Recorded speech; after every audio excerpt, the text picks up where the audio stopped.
ആത്മഹത്യ ചെയ്ത വയനാട് DCC മുൻ ട്രഷറർ NM വിജയന്റെ സാമ്പത്തിക ബാധ്യത തീർത്ത് KPCC.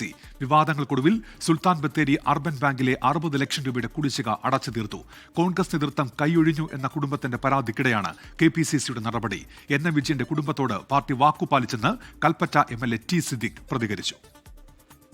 പാർട്ടി പറഞ്ഞ വാക്ക് പോലെ തന്നെ ആ വാക്ക് പൂർണ്ണമായും പാലിക്കുകയും 69 ലക്ഷത്തി സംതിങ് ഉണ്ടായിരുന്ന ബാധ്യത പാർട്ടി നേരത്തെ സംസാരിച്ച് ടേക്ക് ഓവർ ചെയ്തതാണ്. ആ ബാധ്യത പൂർണ്ണമായും ഇന്ത്യൻ നാഷണൽ കോൺഗ്രസ് ഇന്ന് അടച്ചു തീർക്കുകയുണ്ടായി.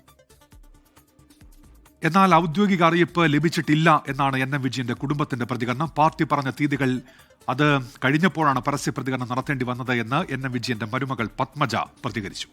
നമുക്ക് ഈ ബാങ്കിന്നോ അതല്ല ഇപ്പം ഉപസമിതി നിയോഗിച്ച MLA-മാരോ ആരും ഞങ്ങളോട് ഈ കാര്യം നേരിട്ട് എൻ്റെ കുടുംബത്തിനെ അറിയിച്ചിട്ടില്ല.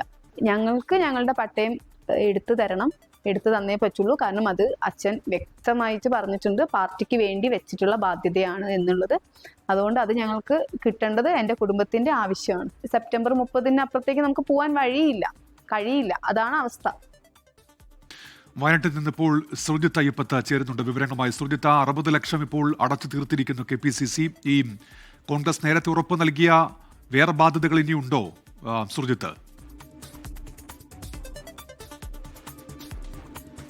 നിലവിൽ കോൺഗ്രസ് പ്രഖ്യാപിച്ച ബാധ്യതകൾ പൂർണ്ണമായും വീട്ടാൻ വേണ്ടി കഴിഞ്ഞിട്ടുണ്ടെന്നുള്ളതാണ് മനസ്സിലാക്കുന്നത്. കാരണം 53,23,000 രൂപയാണ് ബത്തേരി അർബൻ ബാങ്കിൽ അടച്ചത്. ഇതോടുകൂടി ആ പ്രധാനപ്പെട്ട ബാധ്യത, അതായത് ഈ വീടും പറമ്പും പണയം വെച്ച് അത് പാർട്ടിക്ക് വേണ്ടി ആണ് ആ തുക ചിലവഴിച്ചതെന്നുള്ളതായിരുന്നു കുടുംബത്തിന്റെ ആരോപണം. ഇതുമായി ബന്ധപ്പെട്ട കുറിപ്പിലും അതായിരുന്നു ഉണ്ടായിരുന്നത്.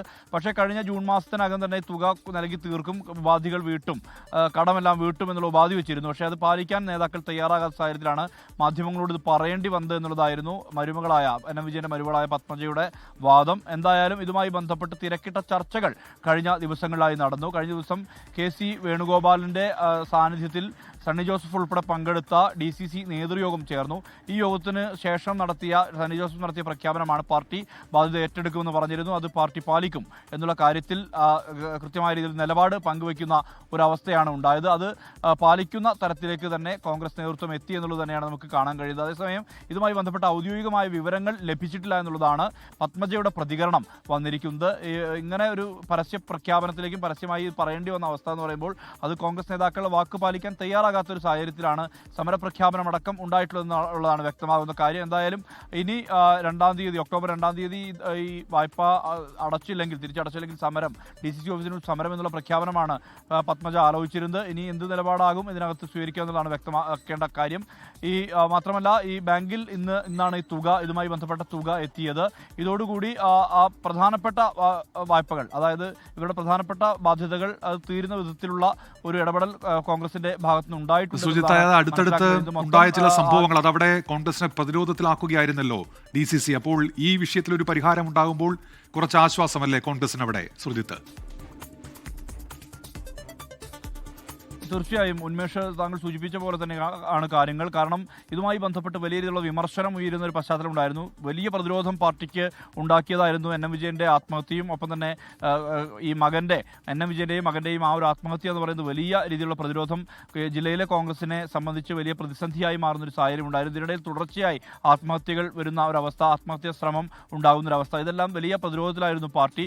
ഈ സാഹചര്യത്തിലാണ് ഈ ബാധ്യത തീർക്കേണ്ടതുണ്ട് എന്നുള്ള തീരുമാനത്തിലേക്ക് എത്തുന്നത്. ആദ്യഘട്ടത്തിൽ തന്നെ ഇതുമായി ബന്ധപ്പെട്ട ഉപസമിതി, തിരുവഞ്ചൂർ രാധാകൃഷ്ണന്റെ നേതൃത്വത്തിലുള്ള ഉപസമിതി ഇക്കാര്യത്തിൽ നിലപാടെടുക്കുമെന്ന് പ്രഖ്യാപിച്ചതാണ്. പക്ഷേ അതിന്റെ കാലാവധി വളരെ നീണ്ടുപോകുന്ന ഒരു സ്ഥിതി ഉണ്ടായി. ഇതേ തുടർന്ന് പിന്നീട് ഇങ്ങനെ ഒരു ആത്മഹത്യാ ശ്രമത്തിലേക്ക് ഈ പത്മജ എത്തുന്നു. അതുമായി ബന്ധപ്പെട്ട ആരോപണങ്ങൾ അതെല്ലാം പാർട്ടിയെ പ്രതിരോധത്തിലാക്കുന്ന സ്ഥിതിയിലേക്ക് മാറിയതാണ്. പക്ഷേ ഈ ഘട്ടത്തിൽ ഇപ്പോൾ ആ പറഞ്ഞ ബാധ്യത കൊടുത്തു തീർക്കുന്നു കോൺഗ്രസ് എന്നുള്ളതാണ് ഏറ്റവും വ്യക്തമാകുന്ന കാര്യം. സുർജിത്ത് അയ്യപ്പത്താണ് വാർത്തയുടെ വിശദാംശങ്ങൾ നൽകിയത് വയനാട്ടിൽ നിന്ന്. ലോകത്തെവിടെയായാലും ഏത് സമയത്തും 24 വാർത്തകളും ഓഗ്മെന്റഡ് റിയാലിറ്റി പാക്കേജുകളും എക്സ്പ്ലെയിനറുകളും വിശദമായി കാണാൻ ഞങ്ങളുടെ YouTube ചാനൽ നിങ്ങൾക്ക് സബ്സ്ക്രൈബ് ചെയ്യാം.